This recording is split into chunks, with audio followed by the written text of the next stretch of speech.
ছিল। 13.5 বছর 1 মিনিটের জন্য আমরা অফিসে ঢুকতে পারি নাই। আমাদের নিবন্ধন কেড়ে নেওয়া হয়েছে, আমাদের প্রতীক ছিনতাই করা হয়েছে, আমাদের দলকে নিষিদ্ধ করা হয়েছে, আমাদের নেতৃবৃন্দের বাড়িঘরকে বুলডোজার দিয়ে ভেঙে গুঁড়া করে দেওয়া হয়েছে। সব কষ্ট বুকে চেপে আমাদের তরুণদের নেতৃত্বে যখন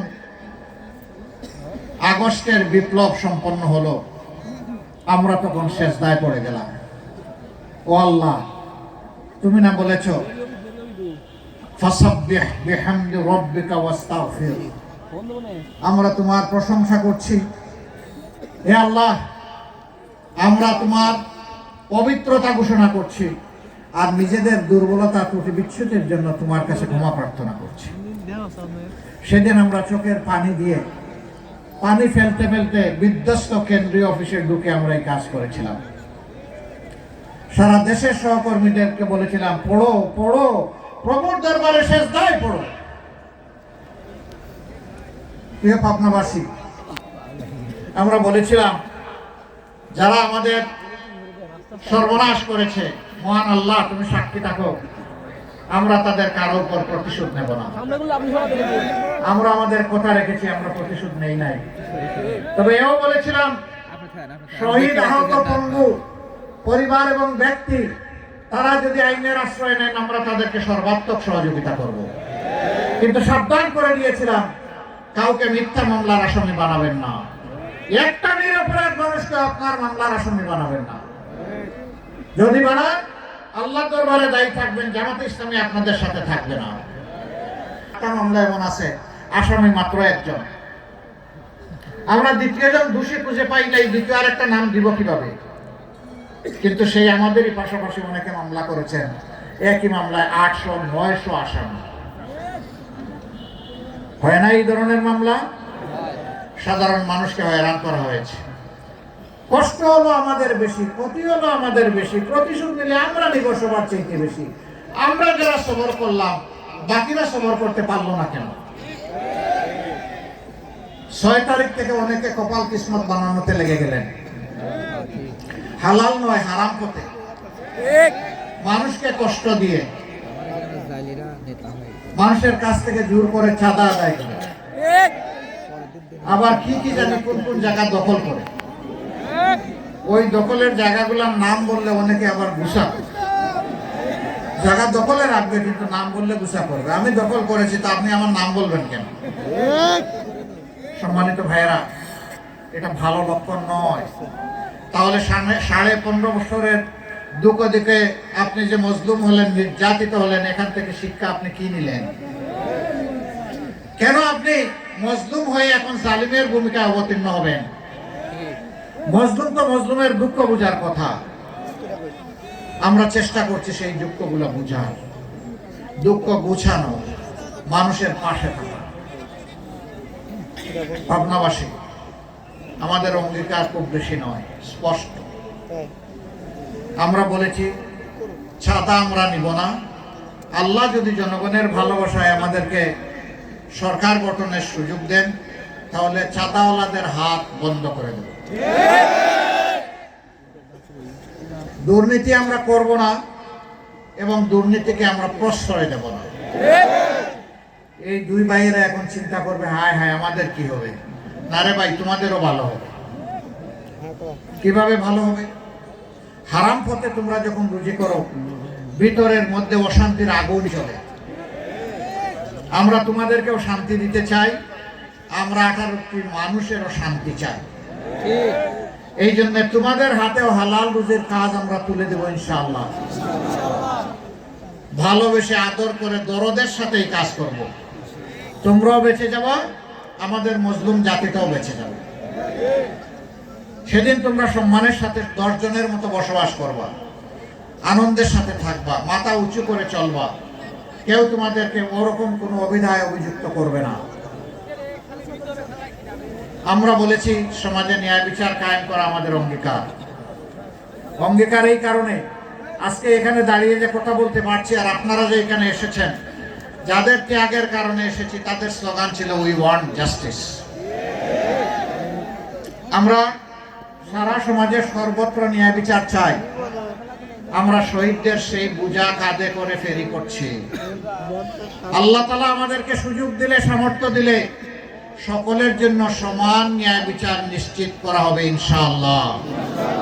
একজন সাধারণ মানুষ যে অপরাধ করলে আইনের আওতায় তাকে আনা হবে। দেশের প্রেসিডেন্ট একই অপরাধ করলে তার চোখ এবং মুখের দিকে তাকানো হবে না, তাকেও আইনের আওতায় আনা হবে।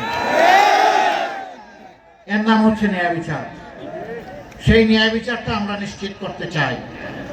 এতে যদি গরম ভাতে বিলাই বেজার হয় আমাদের কিছু আসে যায় না। প্রিয় দেশবাসী, বাংলাদেশ একটা স্বাধীন দেশ, 18 কোটি মানুষের দেশ। স্বাধীনতার 54 বছর আমাদের মান মর্যাদা অন্য জায়গায় বন্ধক রাখা হয়েছিল, অন্য দেশের কাছে বন্ধক রাখা হয়েছিল। আমরা সাফ জানিয়ে দিচ্ছি, এখন থেকে আধিপত্যবাদের ছায়া চিহ্ন বাংলাদেশে রাখা হবে না। আল্লাহ ছাড়া আমরা কাউকে পরোয়া করব না। পরোয়া করব শুধু পরওয়ারদিগারকে, আর কাউকে পরোয়া করার কোনো প্রশ্নই উঠে না। বাংলাদেশে মুক্তিকামী মানুষের উত্থান দেখে কারো কারো আক্রোদাহ শুরু হয়েছে। তারা ফুসফাস করা শুরু করেছেন। তাদেরকে পরিষ্কার করে, ভাই বন্ধু হয়ে থাকো, ভাই হয়ে থাকো, আমাদের যে প্রতিবেশী হয়ে থাকো, আমরা তোমাদের কোনো আভ্যন্তরীণ ব্যাপারে নাক গলাতে চাই না। মেহেরবানি করে আমাদেরও আভ্যন্তরীণ ব্যাপারে আপনারা নাক গলাতে আসবেন না। অনেক গলিয়েছেন, সর্দিটা এখন সামলান, এখন নাকটা একটু পরিষ্কার রাখেন। প্রিয় ভাবনাবাসী,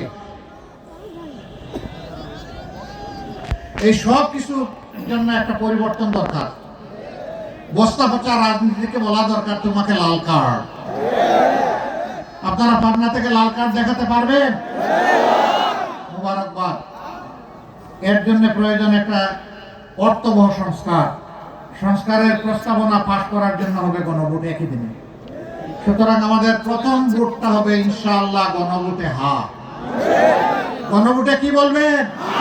আরো জোরে বলেন, কি বলবেন? আপনার প্রত্যেকটি ব্যক্তিকে হা বলার জন্য উৎসাহিত করবেন।